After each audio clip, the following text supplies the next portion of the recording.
Hi, everybody. Thanks for coming out. I know it's late in the conference. We're going to talk a little bit. I want you to help get a chance to learn from these extraordinary people who are up here. And then we're going to welcome questions, which I'm going to note as long as they're stated as questions. And we've got about 50 hours to learn something together. So just to orient you, if we could just go down the line and everybody just introduce themselves real briefly. Hey everyone, my name is Vinayak. You can call me V for short. I'm the founder and CEO at Drafted, which is a 10-person startup in Boston that focuses on referral-based hiring. I'm Tierney Remick. I am a senior partner at Korn Ferry, and we are both executive search, but we have spent the last 20 years investing in talent development, team effectiveness, assessment, and succession. So looking at the future of how organizations are going to look and the contract with employees. And I'm Laura. I'm your moderator. Thanks, Laura. Just curious, who here is sticking around only because of Matthew McConaughey and December Fox? No, I'm like you. Nothing wrong with that. My name is Todd Tauber. I'm a VP of Product Marketing at a company called Degreed. We essentially have a lifelong learning platform that we monetize by selling it to companies for their employees' development. Jennifer Riel. I teach at the Rotman School of Management at the University of Toronto in Canada, and I focus on creative problem solving. Okay, so one of the first things I want to focus on, given, I don't know how many of you tuned into our title, gives us a lot of room to interpret things, but it's really about design won't change work, but it sure makes it look good. What are really new answers for old ways of thinking? How can we think about how to make work work in new ways? So I want to start with the question of, we have all these systems that connect employers and employees. Who are they serving? They are serving the capital markets. I wish I was joking.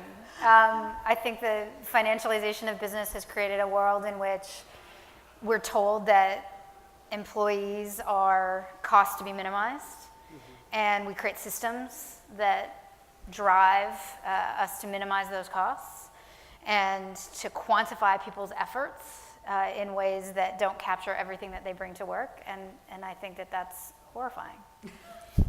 Just to start us off on a lighter note. Right, especially when you put it like that.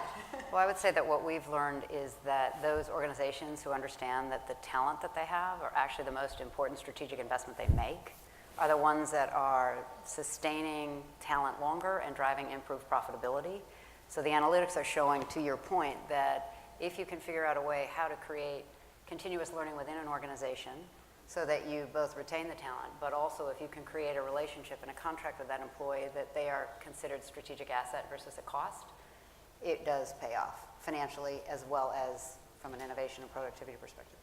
How do you get that concept across your employees, though? Great question. I think one of the ways is treating your employees as if they're your customers. So I mean, most companies are really good at treating their customers well, or at least like they try to be.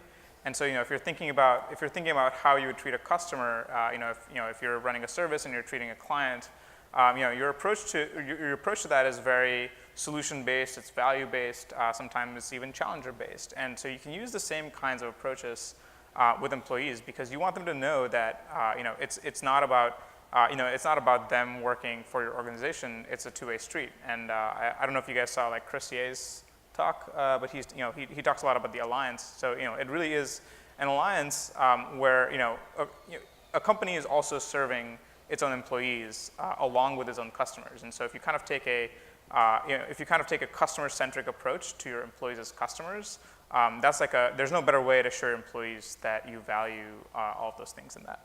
It seems like there's a big culture shift to get from Jennifer's reality, which I think is pretty pervasive, to this kind of more enlightened perspective. And Todd, you're working in a space where you're helping educate people. Yeah. What's the push and pull between these two poles? Well, that's the thing is it is push and pull, right? There's a constructive tension there. And the world likes black and white answers, and this is not, it's a nuanced argument. I agree with Jennifer that the prevailing wisdom is, companies exist for the benefit of shareholders, but you can look around the world and see all of these sort of growing signals that that's shifting. Growing number of organizations incorporated as benefit corporations. There's more and more comments in the press about CEOs talking about the value of investing in people. You know, the whole conversation happening at the World Economic Forum about upskilling and reskilling people. You know, a lot of it is PR, but underneath it, there's a lot more recognition of the value. And I think what shareholders are starting to see is there is a monetary value attached to doing the right thing if it's done in the right way. You go back 20, 30 years, and the only people investing in sustainability were the Greens. And then when it started to become clear that there were economic benefits to investing in sustainability, you started seeing companies like Unilever get on board. Others started piling on. When it starts becoming part of the system, people start reporting on some of those metrics that aren't necessarily strictly financial, and they can start to be correlated to the value. The system starts to change more slowly. That is happening, I think it's beginning to happen around people. Tierney's team actually did some research last year, and it didn't get, or actually it was about a year and a half ago. I don't think it got nearly as much attention as it should have, but the punchline was, and it got a Wall Street Journal article, CEOs say that their most valuable asset is people, but they did a survey, and people ranked after real estate in value. But when you scratch the surface and you dig into the research, what they say is that people are hard to quantify. And so all this conversation around credentialing, all of this conversation around data, the more we understand the value that people bring to work, the more we understand the benefits beyond just the profits and the revenues and the expenses that feed into that, I think the easier it gets for CEOs to do the right thing in the right conditions. So Tierney, given that you're kind of teed up there, That's okay. why don't you chime in? No, I think, and I may be countercultural to some of the other conversations that have gone on there, but there's all this conversation about millennials want to move every 3 years to do a different job and continue and have the gig economy, which is going to be real. But I think part of the reason that that is emerging is because the organizations haven't created a contract that makes it meaningful to be able to retain talent in a way that could be interesting developmentally, interesting professionally, and interesting from an intellectual perspective. And so we're starting to see, and it's actually happening in smaller organizations or private organizations who have a leeway of not having to meet a quarterly earning, that if they can create horizontal career paths versus just ladders of functional expertise, and if they can create collaboration as a form of work product that leads to innovation or leads to new channel development or leads to some other aspect strategically, it is proving out that people don't want to leave.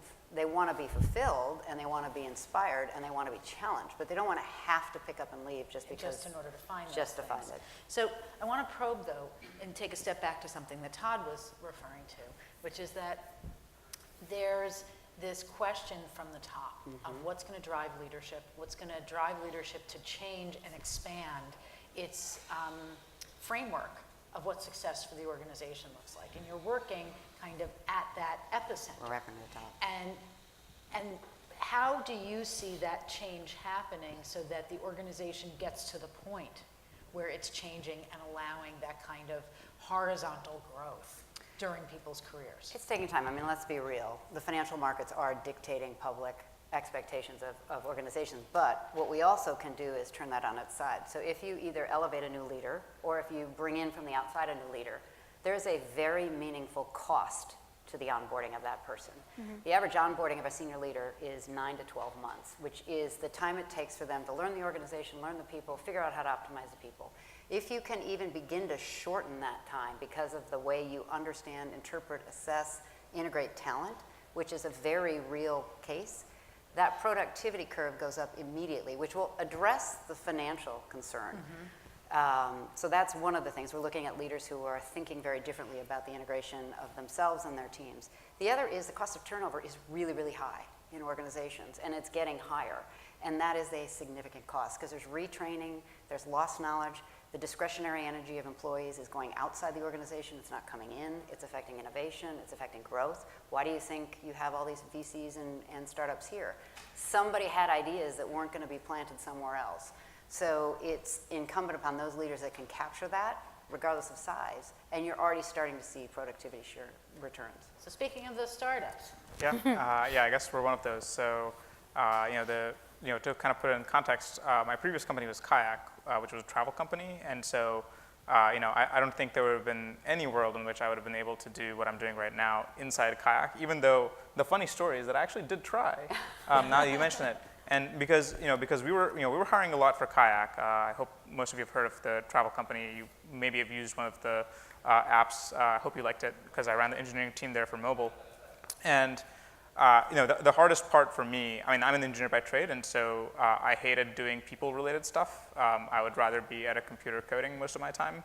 But I spent up an inordinate amount of time just talking to people in order to get them, in order to get them in the door. Like I would do like countless coffee meetings with like all the best engineers that I knew, trying to convince them to come and join either my team or someone else's team in the company.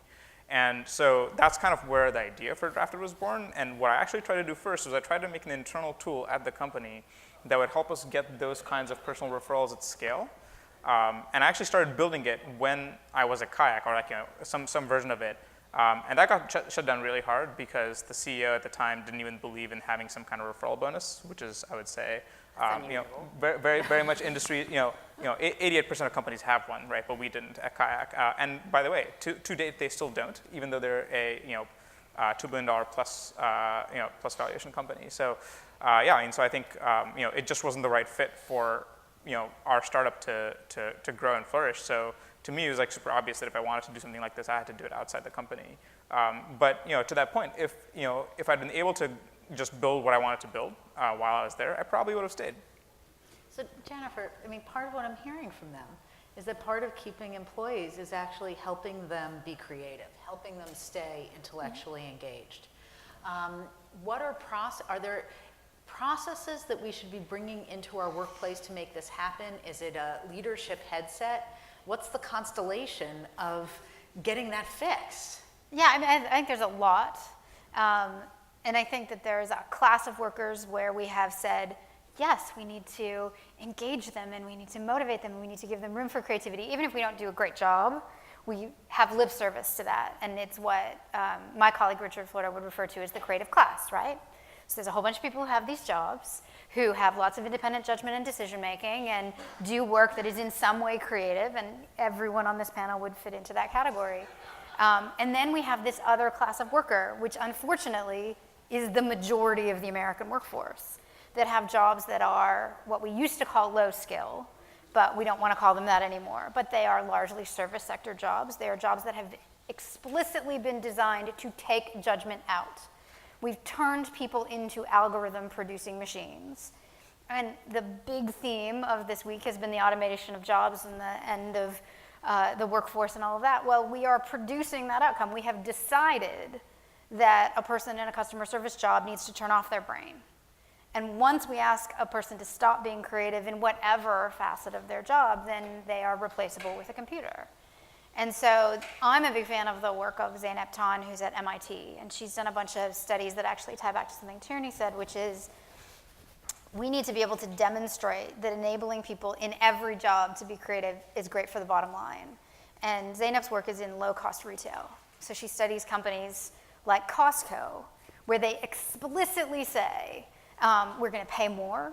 We're going to give you a job that's actually meaningful and fulfilling and where you make decisions and you have choices. And we will not say that our job is to schedule for the minimum possible number of people in the store. We're actually going to design for slack and create room for you to be cross-trained and do more work. And so there are these folks who've grown up in Costco who see their service job as meaningfully creative. And Costco, as you may know, is the fastest growing traditional retailer in America. And we can decide whether Amazon is a retailer or not. It is. I think they're not. We can just have that debate. But they've been phenomenally profitable on the basis of saying every person has a creative spark in whatever job that they're in. And so if you go into Costco and you ask for help, that person is going to see that as an opportunity to create a meaningful engagement with you. Danny Meyer is another, He's done a great job. Fantastic Shake Shack owner, who, if you haven't heard the Adam Grant's podcast, this week's episode is about Shake Shack.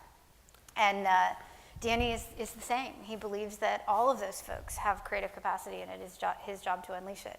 It can look lots of different ways, but it's a design choice. What we choose to believe those jobs are and sadly, what we choose to believe those people are capable of. So speaking of capable, where's learning and development come into this?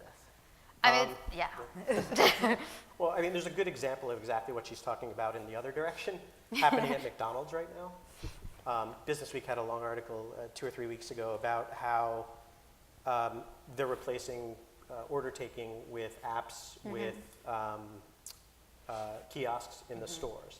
So you have the whole work environment designed around people who take orders and get the orders filled. All of their processes were designed for that system to reduce labor costs, which is quick and easy, stick all these new things in. But now those people who were trained and developed for this job that doesn't exist anymore have to take orders from 4 or 5 different directions, but nothing else has changed. And so order times are going up, customer satisfaction is going down, because they didn't think about, you know, what happens after they automate. Right, the whole system yeah. of what it affects. So it's hard for that change to come purely from an HR perspective. Those are business decisions, right? That's happening at the C level. And even though lots of companies have a CHRO and many have a CLO, most companies don't put those people on par with the CFO, with the CMO, the COO.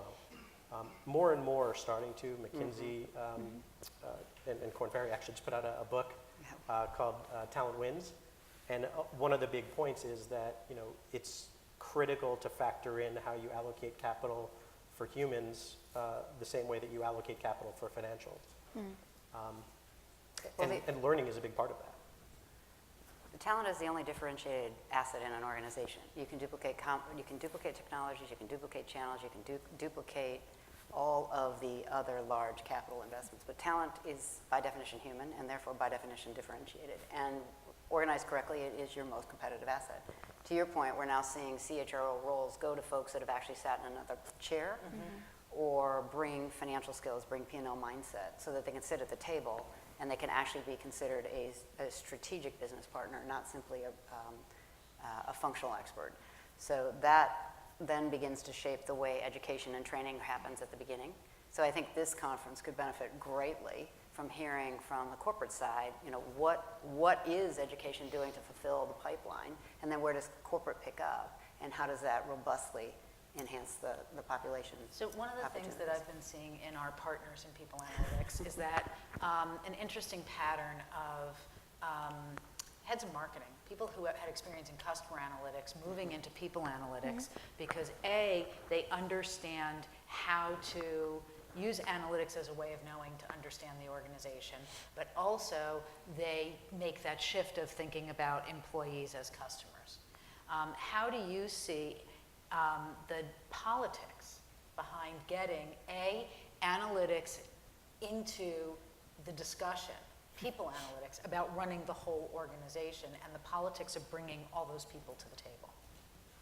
I'm not sure I understand the question, because analytics are there today. It's how they're being leveraged. Right, and so the analytics are there, but we're finding an amazing number of companies that are not leveraging people analytics yet. Oh, And people that analytics. one of the biggest challenges that we're seeing to it is it gets explained as the data's not ready. But we know these are sophisticated organizations. The data is ready. It's the politics of sharing the data. And the question of whether the different parts of the organization, or at least this is how it seems from what they're reporting to me, that the question of are the different arms of the organization that can make that data have meaning on an equal playing field at the C level?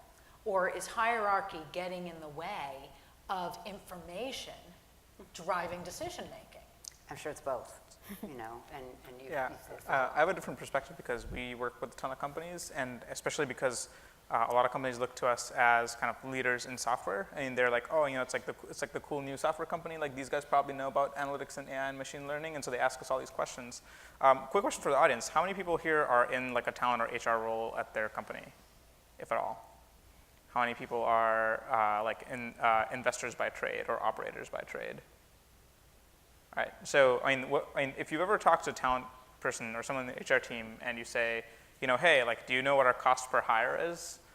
They probably don't know, or you know, or it probably, you know, or they probably have that answer. They probably don't have the second or you third know, answer. or they'll probably tell you something like, oh, well, you know, it's like I was trying to export it from Taleo and I wasn't able to get the CSV export to work, and so I had to go and talk to an engineer. I mean, it's like if you actually go and ask them like how they do analytics, like you will hear kind of like the daily pain of their lives. So I actually don't think that it is very easy for most teams to do analytics with the tools that they have today.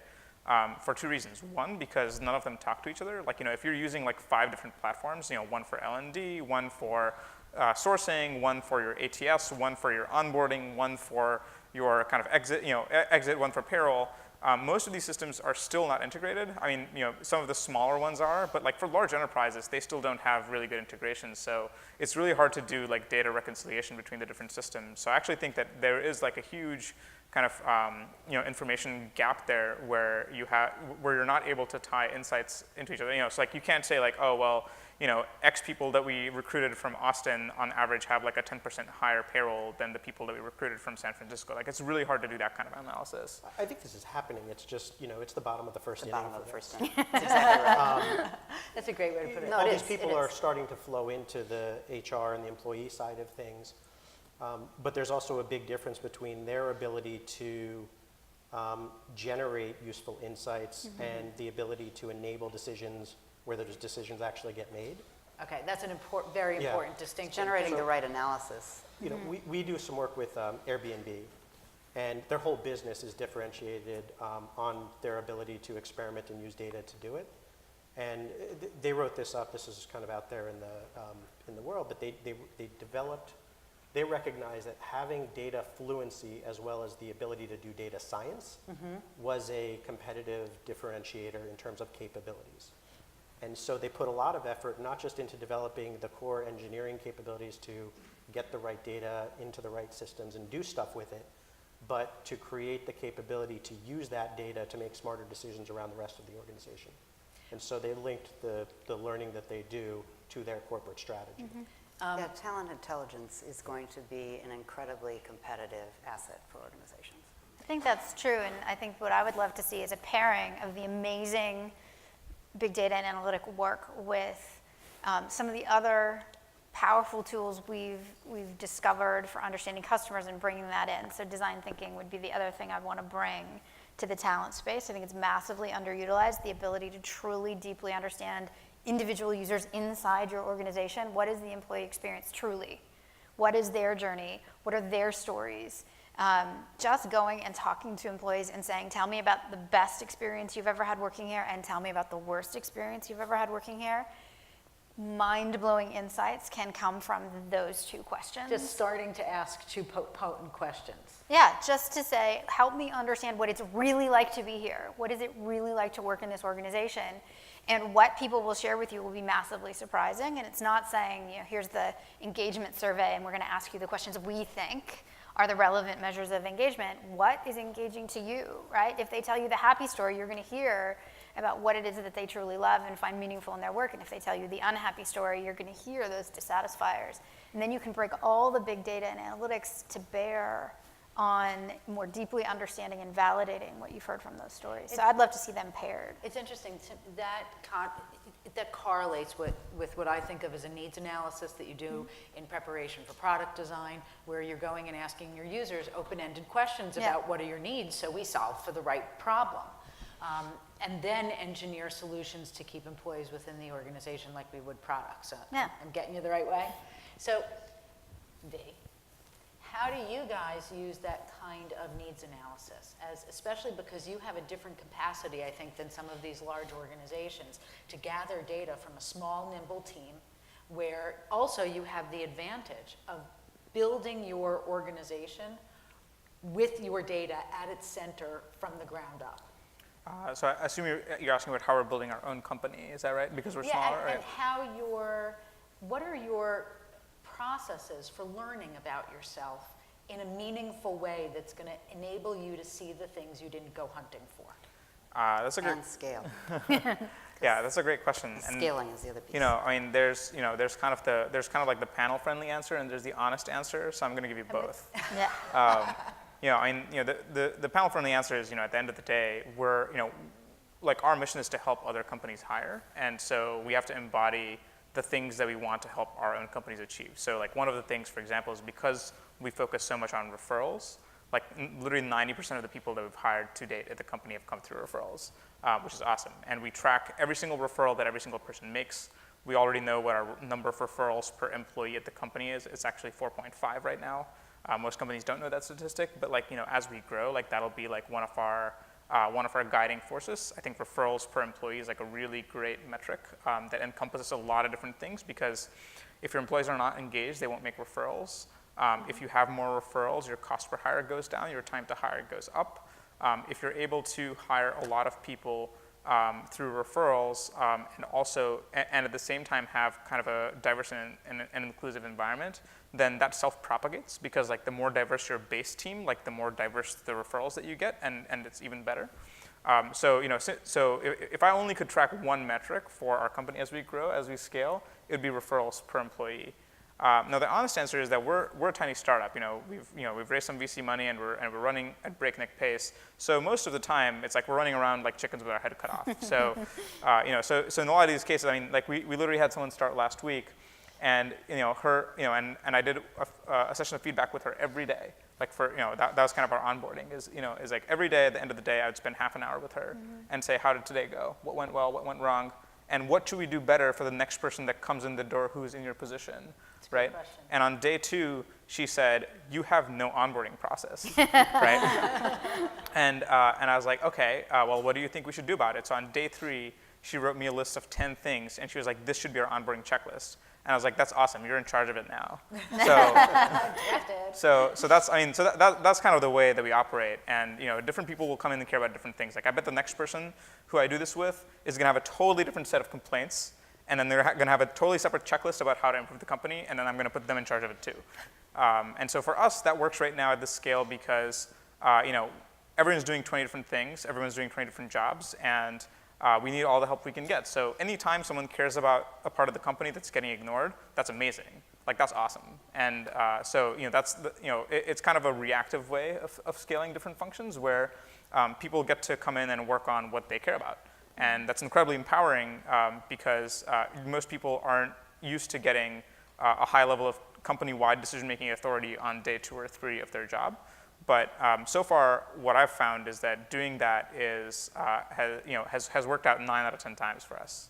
So one of the many things that's amazing about that is that there is no distance to travel between curiosity and a good idea and the ability to roll up your sleeves, learn by doing, and make a contribution at the same time. Todd, in bigger systems, it seems like there's a much bigger distance between the impulse and the reality of learning and the motivations for it. Yeah. Where do you see the best practices in that regard on a large scale? That's a big question. Chop it up however you like. I mean, I think the way to think about it is what Jennifer said. It's, what is the human experience of that, right? There is, and there's breakdowns at every step of the way, I think. I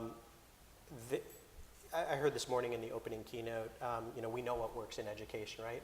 Corporate learning people know what works in corporate learning, and they know it's not a one-size-fits-all thing. There's this idea in corporate learning of 5 moments of need. There's kind of 5 use cases for learning things. And yet, all of the systems are engineered and designed for training people in a formal way. Classes and courses are the default reflex for everything in most companies.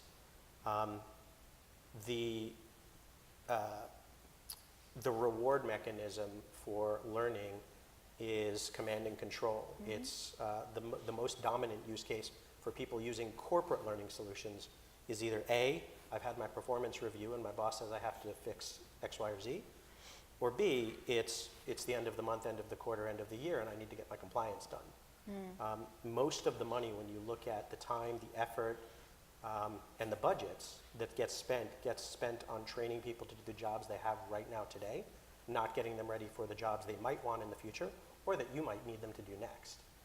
And that's partly also because there isn't an explicit connection in a lot of companies in the systems and in the people that are responsible for learning, for performance management, for career development, for recruiting.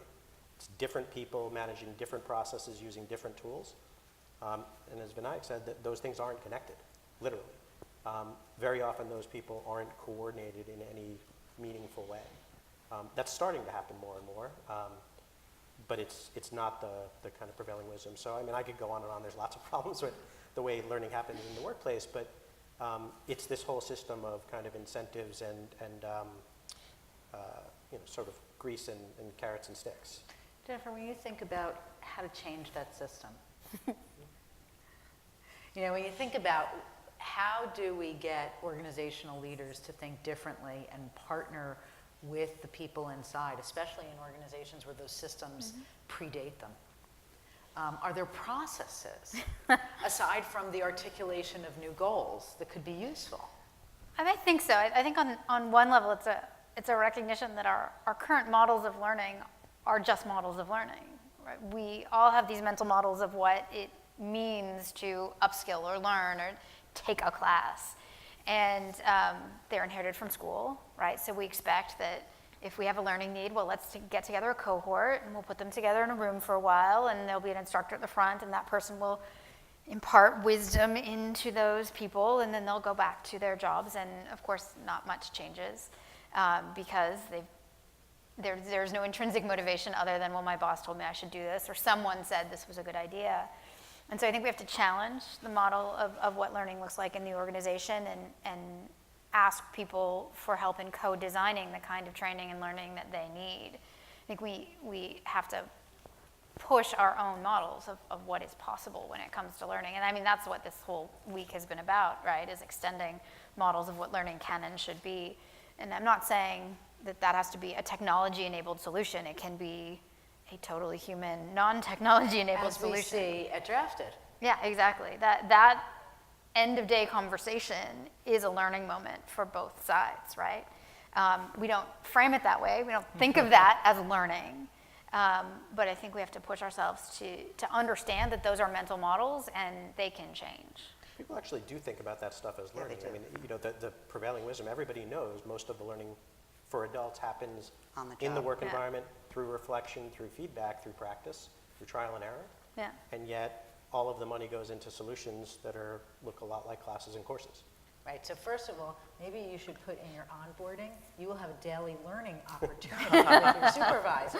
I think it's also how we train managers. I mean, at the end of the day, if 70% of the learning is on the job, it's how are the leaders actually engaging with the people that are working for them to understand if V is not actually advancing. He's smart, he's got great skills, but he's not moving through to the next level. What is it that we need to do with V, which is going to be different than with Laura or with Tierney? And understanding the power of that leadership capability is really, really important because great leaders make a huge difference. Absolutely, so I want to talk about some extremes and if there's a way to close any of those extremes.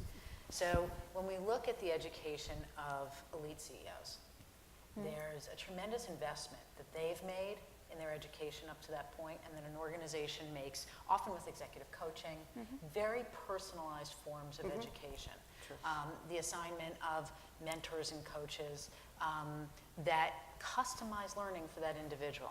And at this very local level, in the startup, there's also something, I'm not going to say rarefied, but special about it because of the intimacy and it's personal and the investment in building something big.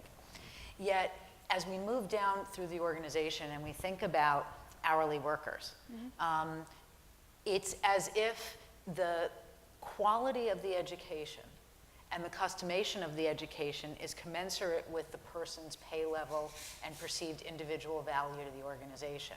Whereas the hourly workers, who are actually doing the lion's share of the work, are getting the least customized and the least creative educational experiences. So Todd, are there practices that you see out there, ways of ameliorating that so that where that investment is made, so there's a commensurate kind of individualization and customization that can help individuals grow and not just troops of people? Yeah.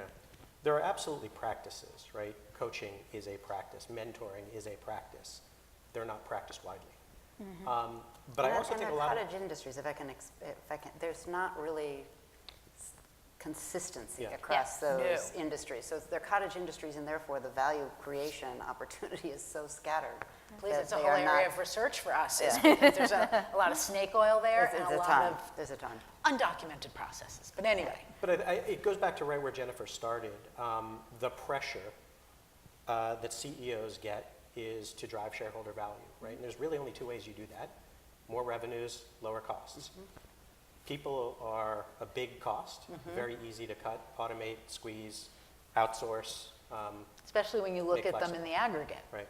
And that thinking has really infected the way that those processes are designed in companies, that they're practiced by HR people, by learning people in the workplace. And it's also dictated the design of all of the tools that are mainstream for use in the workplace learning environment. Classes, courses, virtual training platforms, LMSs, all of the standards, SCORM and AICC, competency models, all of these things were built for a world of standardization to deliver the same learning to more people more cost effectively, not to deliver a more personalized experience. All of the really exciting things that are happening right now in our space are happening in ways that make, that flip that model on its head, that make personalized learning easier. The hard part about that is that quickly then comes back to the people whose jobs you're affecting, and those are the corporate learning and HR people who were recruited, trained, developed, motivated, rewarded, incentivized for doing the job the old way. And nobody's telling them yet what their new role is in this. And so there's just a lot of resistance, right? There's not a lot of, a big part of our business is services backing up the software to deliver change management advice and programs to our clients, because it changes everything in the way they do. It's not just buy a piece of software and stand it up. There's new ways that everybody has to do some things. Once again, like using the kiosk at McDonald's, the whole system has to change. So I want to switch gears slightly, because we know that one of the other primary places where we learn is from each other. And it's also how teams operate is critical to success within an organization. So I'd love to know your thoughts on how we can build better teams. So Tierney, would you start, because you're really working on building the team at the very top of the organization. Yeah, so we've done a lot of research which is out there in terms of looking at high-performing work teams, competencies, experiences, motivated drivers, and how do you optimize all of the players on the team in a way that really advances whatever the strategic need is. And what I was mentioning earlier is 10, 15 years ago, CEOs were expertise-driven rock stars. Today in the marketplace, and a CEO can be at the top of the company, it can be in a group, it can be in division, so however you want to define the person. The leader. So functional expertise has been sort of a dominant theme for a number of years as siloed organizations have grown. And what we're finding now is the market's moving so fast that no one person is actually going to be able to be expert in a continuous way, but a team with the agility of the team can actually be very, very effective. And so how do you build a team that really is highly collaborative, very different in terms of expertise coming to bear? They have to have consistent motivators and drivers. Like they have to, at their core, have some commonalities so that they're moving in the same direction. But you need a leader now who's the orchestra leader. And it's an overused analogy, I apologize, but an apt one here. It's a very apt one, and it's really about team that's going to drive performance, not an individual. And then even more so, if you look at public companies, this is more important than public companies, but probably VCs too. The CEO's job is not internal as much as it is external. They're managing what's happening outside the company more than they are actually managing what's happening inside the company. So that team dynamic becomes even increasingly more important to be able to get the job done of the day. So we are looking at how our team's being built, where our team's actually performing in a way that's beating the market, and where our team's not beating the market, and what are the characteristics and uniquenesses around either the leader or the way it's been built. And given that your team, your own team, is your entire team, Yep. how do you work on helping your team succeed? So I think there's a good saying that the best teachers don't teach; they just create good students. Right. And so I think one of the things that's really important to us at Drafted and to me personally is that and because of this rate of change, right, the only way that we can ever dream of being successful in anything that we do is if the people on our team learn faster than the people on every other team that's in our space, right? And that's something that's like kind of central to what we do. So, and, for example, 2 weeks before someone starts at our company, they get 3 books in the mail from me that are books that pretty much only focus on like inspiring you to learn. They don't actually teach anything. And what are these 3 books? One of them is called Extreme Ownership by Jocko Willink, Leif Babin. I don't know if you read it. One of them is called Lean Customer Development, which is about using design thinking in everything, relevant to us. And I think What's the third? the third has been changing a lot. So right now, as of right now, it's Radical Candor by Kim Scott. But there have been various other ones in the past, including Influence by Robert Cialdini, if you read that. So so that's like one of the things that we care about, because I think that the only way that we're going to do anything is if everyone wants to learn. Like I hated going to class. I think most people don't like going to school. And so I think this idea in general of like trying to create schools inside a company is very flawed, because it's like, how many of us went to college and the best part of college was being in the classroom? At least it wasn't for me. So, and that was at MIT, which is supposed to be like one of the premier educational institutes, but classes were still boring. So, I think that's really important. Is you have to have a team of people that really want to learn, and like they have to want it. If they don't want it, then nothing you do is going to change that. They also have to want to learn from one another. Right. So the interactive learning model is critically important in terms of thinking forward on how you build communities and interactivity, and you have to have diverse thinking around the table. However that diversity needs to show up, it has to be there in order to be able to get the best ideas and actually to bring courage and risk in a way that can be meaningful to whatever the business need you're trying to solve is. So Jennifer, you want to talk about this a little bit? Sure. Laura's heard me rant about this in the past. So I think that we get ourselves into trouble. We have gotten ourselves into trouble by saying diversity is this sacred thing, and we just need to build for diversity, and the rest will take care of itself. And that's not what I'm saying Tierney is saying. I'm saying we hear that in organizations. And I think what happens most often when we create this lovely, wonderful, diverse team is that the structures of politics and society come into play, and the loudest voice wins.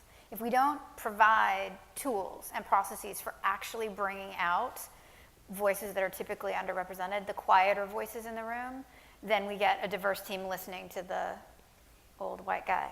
And his decision is the answer. And so I think what we need to do is to create mechanisms where we're able to consider ideas as ideas and engage in the consideration, in fact, of opposite ideas, the tension between ideas, and see that tension as a meaningful, productive, in fact, essential thing.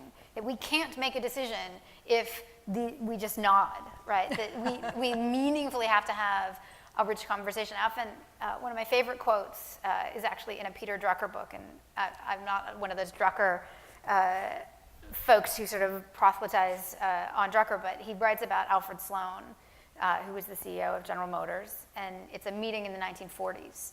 And he's sitting around with his senior leadership team, and he says, "Gentlemen," it's the 40s, and it's all guys, "I take it we're in complete agreement here," and they all nod and say yes. He says, "In that case, let's adjourn the meeting, postpone any further discussion until we've had time to come to disagreement."